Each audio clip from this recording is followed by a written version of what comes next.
minutos nos está esperando Igor Ibarra por acá porque ayer finalmente y tras una larga discusión en el Senado se aprobó la reforma de pensiones. Ahora va a ser el turno de la Cámara de Diputados a partir de mañana. El resumen de la jornada, todo lo que se espera de este proyecto, si es que van a subir las pensiones o no y cuándo. Igor, tú nos cuentas. Buenas tardes.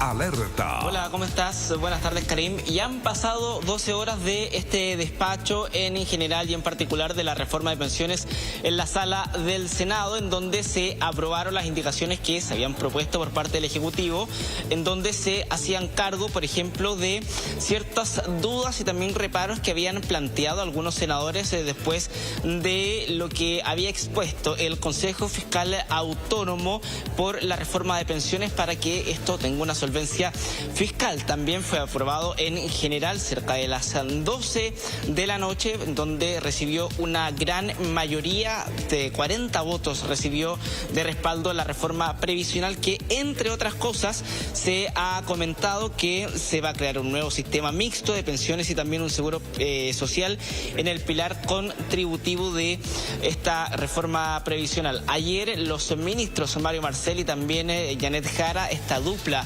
de Hacienda y Trabajo que ha estado tramitando ya por 2 años esta reforma previsional en el Congreso Nacional, dieron declaraciones a la prensa dando cuenta de un avance significativo en el sistema de capitalización, en donde se aumenta en un 6% la capitalización individual, se va a repartir ese 6% en un 4,5% de manera directa, 1,5% de manera diferida, y todo esto con cargo al empleador, uno de los principales puntos que tiene esta reforma, además del aumento de la pensión garantizada universal a 250.000 pesos. Antes de seguir entrando en detalle de la tramitación, pasemos a revisar a los secretarios de Estado, a los jefes de ambas carteras que hasta muy tarde ayer en el Congreso Nacional respondían preguntas por la reforma previsional. Las palabras de los ministros a continuación. Sale de lo exclusivamente individual y pasa a tener mecanismos que reconocen y compensan a las mujeres, que además reconoce y fomenta la formalidad y que a través de este seguro social, que se financia en parte con la cotización del empleador, que vuelve a aportar al sistema de pensiones, complementa una reforma que deja más actorías dentro del mundo de la administración y de la inversión de los fondos previsionales. Ya no serán solo las AFP, estará también en la administración de cuentas el Instituto de Previsión Social. Esta es una reforma que le hace bien a Chile. No es la reforma de un gobierno, es la reforma de un país. Que harán que el sistema de pensiones chileno, después de esta reforma, ya no va a ser el mismo. Hay, por supuesto, que harán muchas cosas adicionales que uno quisiera hacer, pero lo que no puede minimizar es el hecho de que aquí tenemos una reforma en propiedad, una reforma que entrega un conjunto de beneficios que los adultos mayores han estado esperando durante muchos años, y por otro lado, cambios que van a alterar el rumbo de nuestro sistema de pensiones y lo van a alterar para bien, porque lo van a transformar en un sistema mixto propiamente tal. Ahora, escuchábamos al ministro Marcel comentar de que el sistema de pensiones no va a ser el mismo, sino que va a ser un sistema mixto. ¿Y por qué el ministro comentaba esto? Porque las AFP, si bien van a seguir operando, pero van a tener una mayor competencia. Por ejemplo, se va a permitir, con esta reforma de pensiones que todavía falta que se vote en la Cámara, se va a permitir la entrada de nuevos actores como las administradoras generales de fondo, las que se van a conocer como AGF, y también las cajas de compensación.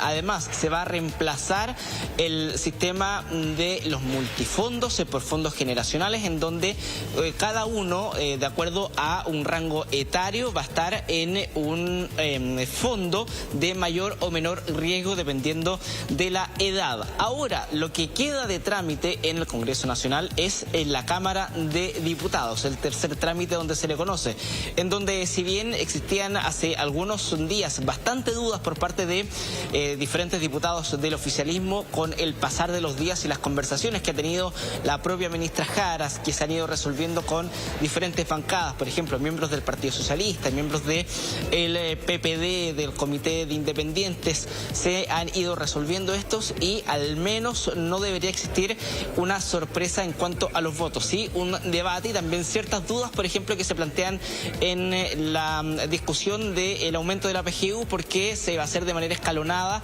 se va a partir desde los 82 años y no va a partir desde los 65, o también el tema que ha estado muy dentro de la discusión, particularmente del Frente Amplio, el Partido Comunista, que es el asunto de la separación de la industria. Finalmente no se contempla una separación de la industria, pero ellos dicen que es una discusión que se tiene que dar más adelante. De todas maneras, los sectores políticos han valorado este acuerdo, han valorado esta votación. Pasemos a revisar de inmediato las palabras del senador Alfonso Durresti del Partido Socialista, en donde él espera que la Cámara también apoye y dé un respaldo a la reforma de pensiones que fue aprobada en el Senado durante esta madrugada. Escuchemos las palabras del senador socialista. Esperemos que hoy día se pueda despachar de la Cámara de Diputados y promulgar este proyecto. Creo que es un gran acuerdo. Ustedes vieron ayer una amplia votación. Lamentar que los extremos terminan impidiendo o terminan cerrados a enfrentar una discusión. Todos hemos tenido que ceder, pero esta es una iniciativa que ha impulsado el gobierno, que la oposición de Chile Vamos ha recogido también. Parte de las palabras entonces del senador Durresti, que daba cuenta también del acuerdo que se logró entre Chile Vamos y también el oficialismo, el gobierno, para sacar adelante esta reforma de pensiones. Hablamos también con uno de los que va a ser protagonista en esta jornada. Estamos hablando del diputado Diego Chalpe. Le decimos por qué va a ser protagonista, porque durante esta jornada es la Cámara la que va a decidir el futuro de la reforma de pensiones. Vamos a ver si tienen los votos. El diputado Diego Chalpe ha comentado de que han estado conversando, también resolviendo dudas, y que es un buen acuerdo. Pasemos a revisar de inmediato las palabras del legislador de Renovación Nacional. Yo no tengo recuerdo en el corto plazo de que se presente una mejor alternativa para las ideas de la derecha chilena. Un proyecto que va a establecer el 6% en la capitalización individual, que va a custodiar y proteger la participación de los emprendimientos privados, del sector privado, en la gestión previsional, que va a incrementar la pensión garantizada universal que sobra el presidente Sebastián Piñera, y que además se va a hacer cargo de un drama que afecta a las mujeres de Chile. Bien, Igor, vamos a estar muy atentos, muy pendientes entonces a lo que ocurra mañana entonces en la Cámara de Diputados. Tercer trámite legislativo de este emblemático proyecto esperado durante tanto tiempo. Así que muchas gracias, que esté muy bien, buenas tardes.